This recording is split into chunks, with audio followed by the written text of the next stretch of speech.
I wasn't exactly sure how Purva was going to use that little bit of knowledge that she gained from me last night. So thank you very much, and thank you very much for having me. I want to start today's talk by sharing with you two patient stories from my hospital, Alexandra and Lucas. First, Alexandra. Alexandra was a 2-year-old girl who was admitted to our inpatient pediatric hospital on the inpatient floor for an asthma exacerbation. She was actually doing quite well. She had been responding well to treatment, and in fact was scheduled to go home later that same day. While eating lunch, however, that included a granola bar from her mom's purse, she began to cough and drool, and something wasn't right. Her mom called in her nurse, who then called in the resident team to assess her, and when they came, they found Alexandra red in the face, coughing, wheezing, and struggling. But this was very different from her prior asthma exacerbations. She had started vomiting as well, which also was very different. So they checked that granola bar, and in fact, it had peanuts in it. She wasn't known to have an allergy to peanuts, but certainly that could be a cause. So they were worried that she was suffering from anaphylaxis. They told Alexandra's mom and the nurse that they were concerned that she had anaphylaxis and that they needed to get her the treatment right away, the epinephrine. So that's where this story gets interesting. Our hospital, like many hospitals, has an order entry system to try and streamline the ordering of those medications. So the resident went over to the computer, started to log on to go ahead and order that epinephrine. Well, after logging on, then he had to find the order set, get into the order set, scroll through the order set, toggle between a couple screens, order the epinephrine based on her weight, because of course that's how we do everything in pediatrics. First time, made an error, had to stop, redo it, do it all over again. We know from looking at the computer data, it took 4 minutes for that resident from logging in to successfully placing that order for the epinephrine. And that's only to place the order. Once the order is placed, the pharmacist then needs to get that order, verify the order before the nurse can go ahead and take that medicine out of the medicine dispensing cabinet. So she went over to the medicine dispensing cabinet on the floor where she had her computer open and was continually refreshing her screen, hoping that that verification had come through. When it didn't come through in a couple minutes, she went ahead, she called the pharmacist, hadn't been notified about the stat order. He went ahead, quickly verified the medicine. Only then was she able to go through the cabinet, open up the cabinet, get what she needed, and there she discovered the epinephrine in this large glass vial, unlike any medicine that she normally has to manage. And the large glass vial had a little bit of medicine and a lot of air. So she went about setting up, drawing up the medicine, and of course it took a few tries because there was a lot of air that she was getting to be able to get just that little bit of medicine into the syringe. Ultimately, after a few tries, she got it. She went back to Alexandra's room. Fortunately, Alexandra wasn't worsening. She had been on a nebulizer that was helping her a little bit in the interim. She gave Alexandra the epinephrine. Alexandra did well. She was observed overnight, and she was able to be discharged later the next day with a new diagnosis of likely peanut allergy. Overall, it took 16 minutes from when the team decided that they wanted to give the epinephrine to actually being able to give Alexandra the epinephrine. 16 minutes. Now, those of us that are physicians are probably getting a little bit of palpitations, and in healthcare, palpitations, right? Because as somebody having an airway emergency from anaphylaxis, can't wait 16 minutes. Alexandra was fortunate. To put this in perspective, had Alexandra and her mom been at home in Seattle, where I'm from, and they called emergency medical services, EMS would have come to her home and administered the epinephrine faster. They would have done it in 8 to 10 minutes. So 6 to 8 minutes faster at home from emergency medical services than in the hospital, surrounded by nurses, physicians, and with the medication nearby. So in review of this case, we had to ask ourselves, is this really the best we can do? Second case, Lucas. Lucas is a little boy who was born with a spine defect that needed surgery. When he was 10 months old, he came to our hospital to have that spine defect repaired. The surgery went well, he recovered, and he was discharged home. 2 days later, he returned to our hospital critically ill with sepsis and meningitis and was found to have a leak in his cerebrospinal fluid as a result of the surgery. So he had to be taken back to the operating room emergently, where the leak was repaired, and he had a drain placed that allowed that excess fluid to be filtering off. He was admitted back to our pediatric intensive care unit, and he was being carefully monitored and managed on antibiotics. And overall, he appeared to be doing well until post-operative day number 3, when he acutely worsened. He became somnolent, he started vomiting, and the team was really concerned that that drain had stopped working. So they again made the decision that they needed to go back emergently to the operating room. Sounds pretty straightforward, right? They'd already taken him back once before. But this time, it was Saturday night at 8 p.m. And there's those of us in healthcare know, if there's one thing that we can avoid, if we can avoid having emergencies in July when our new trainees start, on the weekends, on holidays, or after hours, we don't want to be having emergencies at that time. And at this particular Saturday night at 8 p.m., our operating room team was not in the hospital. Our hospital is not a hospital that receives known trauma. That goes to a nearby level 1 adult and pediatric trauma level center. And so our operating room team is often on home call and gets called in for cases.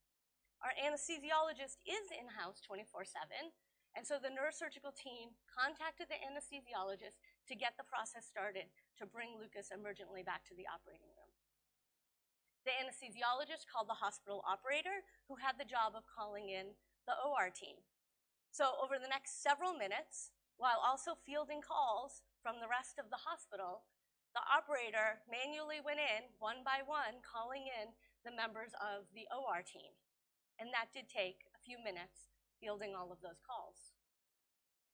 In the meantime, interestingly, what we realized and we learned later is that the OR tech, who actually is in-house expressly for this purpose to help set up the operating room while the team comes in, actually wasn't notified.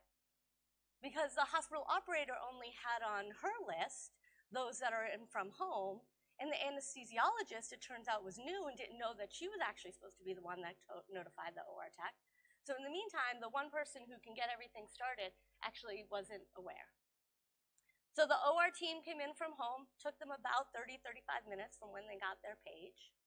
And meanwhile, the anesthesiologist had set up her station, finished doing what she was doing, got herself ready, and went over to the patient room to talk with the family, discuss the surgical plan, get consent, and bring the patient down. When the OR team arrived, the room, of course, was not set up, and they had very little information with which to begin to start to get the room set up. But they did what they could.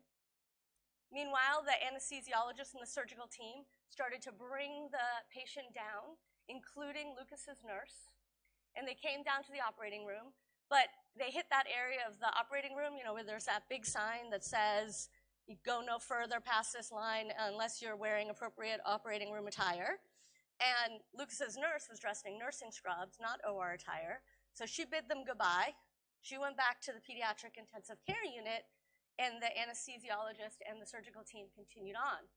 When they got to the room, it was the first time that the anesthesiologist, the surgeons, and the OR team were actually be able to connect and talk about the plan and what was going on.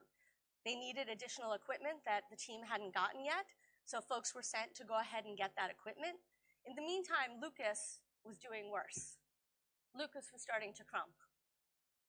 And so the anesthesiologist decided that since they couldn't start the surgery right then, they didn't have what they needed, that they would go ahead and give him the hypertonic saline to help reduce the pressure on his head. And so while they were doing that, the OR team was assembling the equipment. And then just as they were about ready to get started, they realized an important piece of communication, a handoff, had been missed. And this was really important. There was never any nurse-to-nurse communication about Lucas's care. So they had to pause really quick while there was a frantic call from the OR nurse to Lucas's nurse to get some key pieces of information, and only then could they start the surgery. They discovered, of course, that the drain was in fact not working. The hypertonic saline had bought them some time, and they were able to repair the drain and bring Lucas back to the pediatric intensive care unit. But clearly, everybody that was involved was less than happy that it took them 75 minutes from when they decided that they needed to take Lucas emergently to actually get him to the hospital, to the operating room. So what do these patients have in common? Why do I share these patient cases with you? Well, for one, each of these represents near misses. Had the delays in either of these cases been longer, these children might not have survived their medical emergencies, and I would be up here sharing with you very different results. Second, these cases both represent systems failure. When I think about the system of healthcare, I think about in the center of these circles are our healthcare providers, right? We have our individual providers here, our users, and within those circles, they have their knowledge, their skills of what they're doing. These individuals work as teams together, surrounded by the system, by the environment, by the processes, by the culture, which is there that's supposed to support the work that they do. It's really important to identify these as systems failures because that helps to inform the fix.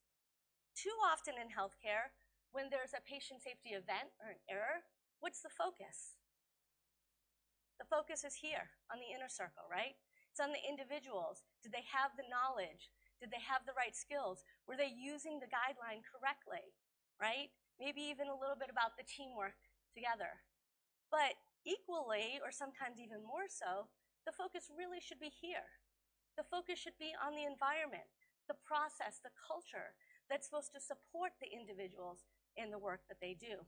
In both of these cases, for Alexandra and Lucas, the teams knew what they wanted to do.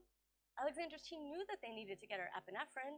Lucas's team knew that they needed to get him emergently to the operating room, but it was inefficient, ineffective, and complex systems that prevented them from doing what they knew they needed to do for their patient.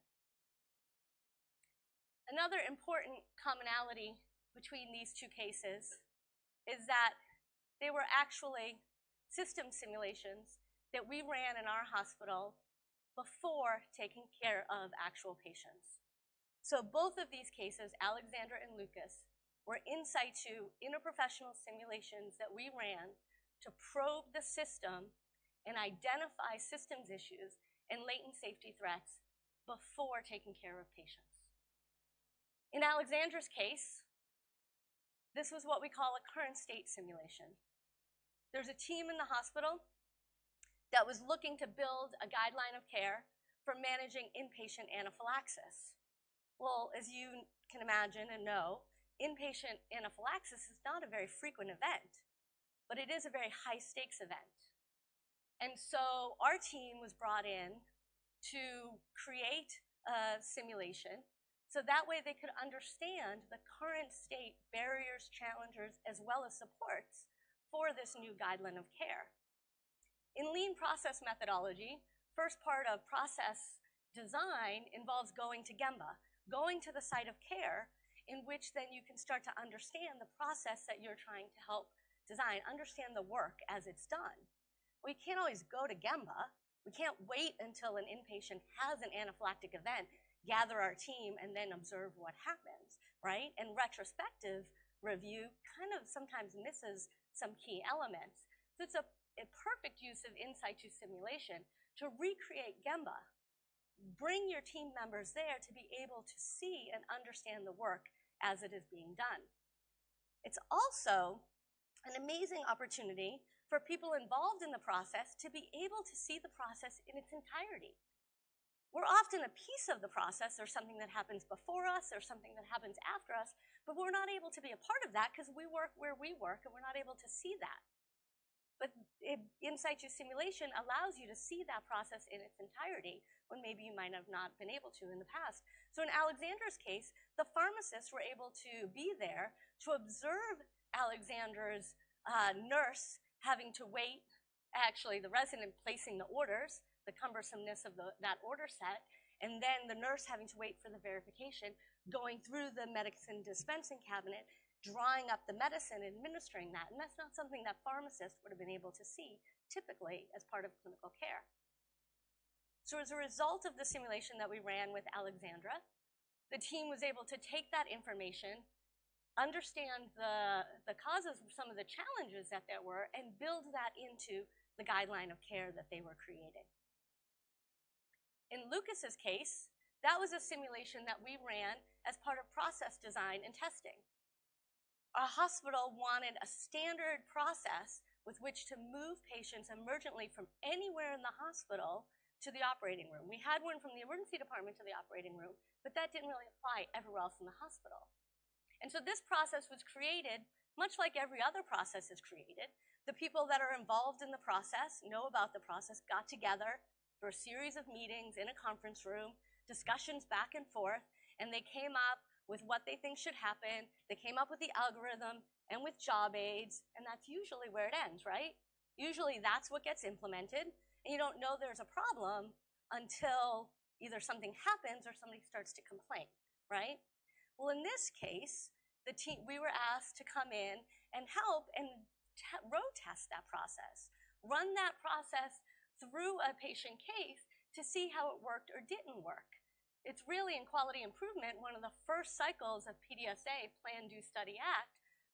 Really, we like to do it with simulation. So that's what we did. And in this circumstance, we ran the simulation using weekend and after hours, because many processes, in our experience, are really designed, even if they're not thought of consciously, they're often designed with daytime best staffing in place. And we know that 24/7 institutions don't always function like that. So that's why we ran this simulation using the after-hours scenario. And as we saw with Lucas's case, multiple communication breakdowns occurred because it was based on timing and staffing that actually wouldn't be present after hours. So the team was able to take the learnings from that simulation, iterate it, improve it. We actually did run several other additional simulations with them so that they could refine their process before they implemented it. And after implementation, they followed the activations for 6 months afterwards and tracked the time. And in the 6 months following implementation, there were 40 activations of the emergent to OR process with a mean time of 26 minutes moving patients from where they were to the operating room, which is a great improvement from what we saw in simulation was about an hour to 75 minutes. Over the last 6 years, my colleagues and I at Seattle Children's Hospital have had the opportunity to run over 30 small, medium, and large-size system simulations projects. This is the ones that I was talking about had to do with process design. This was one of our early system simulation projects involving facilities. This is Building Hope. And Building Hope was the new wing of our hospital that was being built to house our sickest patients. It had our pediatric critical care patients, our cardiac critical care patients, our cancer care patients, our emergency department, and then a radiology annex to support this wing of the hospital. And in 2013, over a series of 10 days, we opened each of these units and ran the unit through a day in the life simulation. It was a little bit of the worst day in the life, but you get the sense. It included both high-frequency medical situations, so the daily bread and butter that these teams deal with, as well as high-risk events such as medical resuscitation and fire drills. And over those 10 days, we identified over 1,800 systems issues. 224 of those systems issues were critical enough to be categorized as latent safety threats. The latent safety threats that we discovered were things like dead zones for our wireless phones. So going from the new hospital to the existing hospital, as well as within the new hospital, nurse calling within the elevator for assistance couldn't get anybody. We also identified throughout the new hospital either missing or mislocated code signs and equipment. An interesting one we really hadn't expected had to do with problems with the chemotherapy process. our cancer care colleagues had created a new chemotherapy process in order to safety check, to prep, and then to administer chemotherapy to their cancer patient in the new environment, their bread and butter medicine, something they would be doing multiple times a day. And when they actually simulated it, one of their very first simulations, they realized that they had missed some important pieces, and in fact, it wasn't safe. They were convinced that had they gone forward with that process in the way that it was designed, it actually would have resulted in a medication error. So they had to abort the process, took the information from the simulation, and had to go back and rework that process. And when they went live with the new process, there were no medication errors to their patients in the new environment. Another interesting one that we hadn't expected had to do with the doors. We ran lots of simulations taking critically ill patients from the new building across a long hallway into the existing building, and we found that actually the automated doors would close on the patients and the staff, disconnecting equipment, which was really unsafe. Working with our clinical and our facilities team, we created an infrastructure to both identify, keep these issues that were identified, and to resolve them. And because of that infrastructure, 100% of the 224 latent safety threats and 98% of the 1,800 systems issues had a resolution in place prior to opening that new building. The hospital leadership had staffed a command center for 3 weeks with hospital leaders in order to manage all the issues that would come out from moving the critically ill patients in the hospital. They'd staffed it for 3 weeks. They closed it in 3 days because no new critical issues were identified. This was a huge win for our simulation program. This was a huge win for our hospital. And most importantly, it was a huge win for patient safety. In our experience, large-scale simulations such as opening a medical unit, we find about 250 systems issues. About 20% of those are latent safety threats. Latent safety threats, we kind of collect them across and collate and identify themes, and there are common themes that we find.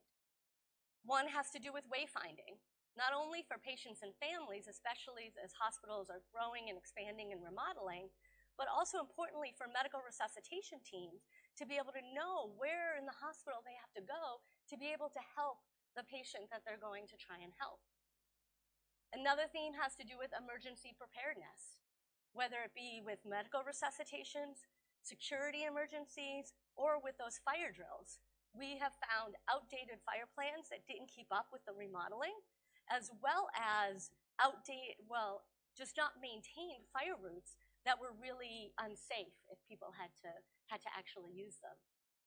And always, across all of the simulations, we identify communication issues. We heard about it in Alexander and Lucas's case, and in all of them we find communication issues, both process-related as well as technology-related. We've continued to use the infrastructure that we put into place with that first project in Building Hope, and using that infrastructure, our clinical and our facilities teams have been successful in closing 90 to 100% of the safety issues that we identify before going live with the new facility or with the new process. We also try very hard to learn from these findings. We're working on improving our feedback to our facilities group, so as they are rebuilding and building new areas, they take into account the learnings that we've had, and we're just beginning to see the benefit of that feedback. We've, over just the last couple of large-scale simulation projects that we've done, have identified actually fewer than that 20% latent safety threats. So we're pretty excited about that because we're learning from what we're gathering. We also know that including simulation earlier in process design or facility design allows us to identify the systems issues and the threats earlier in the process, even much further away from the patient, which is always what we want, to allow for a more variety of mitigation strategies. This is a picture from our clinical kitchen simulations. We were involved with the kitchen project from design all the way through testing, and the kitchen dramatically changed the way in which it ordered, received, prepped, stored, cooked, served, delivered, everything to do with food. And our hospital, like many of our hospitals, manages really significant dietary needs of families and children, as well as significant allergies. So between all of the allergies and the potential patient safety risks, working in the kitchen environment also poses lots of staff safety risks. This was a prime place for us to be involved. So this is an example. Our architects had built out the kitchen in cardboard, and we had a lot of fun coming in and running simulations, everything from simulating a sandwich all the way up to a large-scale lunch order and getting it out to patients. And then you can see the final product actually looks a lot similar to the cardboard model, although I might be walking in front of it for you. And when we did the actual testing of this post-construction, we actually identified only 6% of latent safety threats as compared to our typical 20%. And that, when we look back, it had to do with a lot of the fact that we were able to mitigate a lot of the potential safety issues in the design phase. I'm asked a lot, how is this that you got your hospital to buy into this? And while I had some ideas of my own, I had the opportunity not too long ago to talk with our Vice President of Facilities, Todd Johnson, and I said to him, Todd, everyone wants to know, how is it that we got you guys to buy into this? And I figured we'd sit down, we'd have a nice chat.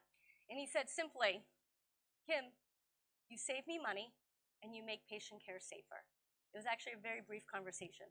That was it, bottom line. And I can't always draw a direct line between what we do and return on investment. It's hard sometimes to make that leap between us preventing something and that return on investment. But I have one example that I'm going to share with you that has to do with our ED resuscitation room. So as I was talking to you about building hope, for the most part, we weren't involved in design with one exception. This is our emergency department resuscitation room. And like we talked about with the kitchen, our architects did a cardboard mock-up. And you can see here the teams had been in there sort of playing with where different things were going to be located. And this is also all very, very low tech. If there's supposed to be a cart in there, this is where the cart's going to be. It might not be the actual cart, but really kind of to play in there and to sort of get a feel for the space. And the team that was designing the emergency department was in there and spending time, and they built out not just the resus room, but other key parts of the emergency department. But I'm an ER doc, and our colleagues know what we do, so they wanted to bring us in to really validate this room, this really important room in our resus room, in our ED. And the architects actually, at first, they didn't think they really needed this. They said, you guys have been here, you've been in this space, we're good. But finally, they relented, and we were brought in. And we were asked to validate the room, assess the flow, the access to the patient, the location of equipment, all of those important things that have to do with design. And so we brought in our team. This was a low-tech mannequin that we brought in, and we got started to run a standard medical resuscitation. And it was actually a very quick afternoon because it became very apparent very quickly that it wasn't going to work, that the space was not going to work. We couldn't get in the people, we couldn't get in the equipment. People that needed to couldn't get access to the patient just because of the way it was all set up. So we sent the architects back to the drawing board, and they had to go back to their blueprint and actually relocate where in the emergency department the resuscitation room was going to be to allow for a little bit more space to give us what we needed. So they did, and they built out the new model, and we again brought our team in, and we ran through a series of escalating simulations, and in the end, actually ended with this blueprint that had to do with how the flow of the room was going to work, and where all of the key pieces of equipment were going to be located. And that's actually what we went live with when that building opened in 2013, and it's actually worked really quite well. But in this instance, we went back to our architects and our facilities team and said, okay, you guys didn't want us way back there. What would have happened if you had actually built that room out in the way that you had designed it when everybody thought it was working and discovered it afterwards and had to go back and fix it? And that's when they told us that that would have cost at least $500,000. And so I don't have many stories to share about cost avoidance and prevention, but I have that one, and so I use that one often, and I make sure that hospital leaders hear that one often. In the last few minutes that I have with you, I wanted to share with you some of the key successes, how we make these system simulations work from our team. So certainly a lot of planning goes into these. Planning, much as you do with your educational-based simulations. In fact, sometimes there's so much planning, I feel like I'm simulating my simulation. Think about all of the different people and the pieces that are going to take part of this simulation and try and understand it from each of their perspectives. Think about what can go right, what can go wrong, and what do I need to have there to make sure to support the simulation in that way. In the same way, you got to think about who to involve, making sure that we involve lots of people early and often. And so this involves stakeholders, anybody who's going to be involved in the process, anybody who's going to be involved in that facility, all the way from frontline staff, support staff, ancillary staff, all the way up to hospital leadership, and especially the naysayers. We all have them, we all work with them, right? There's a new process, there's a new facility, there are people that say this isn't going to work. Bring them in early, bring them in often, because one, you might learn something, but two, this is your opportunity to run through, test run what they're worried about, so that way you can see how the system actually works. This is the use of simulation as a change agent. So get them involved. Our focus in system simulation is very much on fidelity and not on the technology. And by fidelity, I mean the realism. In order to really probe the system, you need realism. You need the actual people doing their actual job in their actual site of practice, using their actual equipment, their actual processes, their actual job aids as much as possible. The more actual, the more real it is, the better the yield of the information, the better that probe. So it's not so much about the mannequins and the technology. If the situation calls for it, sure, we'll use our high technology mannequins, but a lot of times the mannequin actually is quite separate, and really the focus is what's going on all around them. For us, in the system simulations, we take out the medicine. Our teams, in many cases, know what the medicine is. Okay? In Lucas's case, they knew his drain wasn't working. They knew that he had his infection. They knew that what they needed to do was use the process to move him from point A to point B. And the point of that is that the participants are experts in what they do. They know what needs to happen to their patient. We want to know how the system supports them in doing what they're doing. And so we want to offload them cognitively. We don't want them wondering what's going on with their patient and all thinking about the medicine. We want them focused on the system and be systems analysts for us and help us understand how the system does or does not support them and what they're doing. So we tell them the medicine. They know most of the time up front what's happening with their patient, and then they have to work through the system to get it done. The debriefs for these system simulations is very different. The focus is really on getting as deep as you can to understand what at the very root is the cause of that failure, that delay, that error. And so we call this the 5 whys. Why? So we know in Alexandra's case, the resident, he made an error and it took 4 minutes for him to place the order, right? Why? Well, when he pulled up the order screen, there was a whole bunch of verbiage in the beginning, and then he had to scroll through to find the actual order sentence. And then he had to open another screen. Why? Well, the weight was on the other screen, but it didn't transfer over to the order screen, and so he needed to toggle between the two, right? So going as deep as you can to understand what fundamentally is at the root cause is our goal with our debriefs for our systems-based simulations. And then it's super important to be doing this work and to be identifying threats and identifying issues. But it's equally as important to have the infrastructure in place to help resolve the issues once you identify them. You need to have the buy-in from your clinical groups, your support groups, your clinical support groups, your facility groups, your hospital leadership to support the infrastructure to actually resolve the issues that you identified. Unfortunately, I have many colleagues in the US who do a fabulous job of running systems-based simulations and identifying issues, but they don't have the infrastructure that we've been able to create at Seattle Children's, and then they're often left with identifying issues that aren't getting resolved until they actually do reach the patients. So thinking about the after early and as part of the planning process is really important. I'm going to leave you today with one of my favorite quotes in simulation from Bill Sheehan in MedStar, because I think it applies not only to education-based simulation, but also to systems-based simulation. When mission is patient first, you don't try first on patients. Thank you.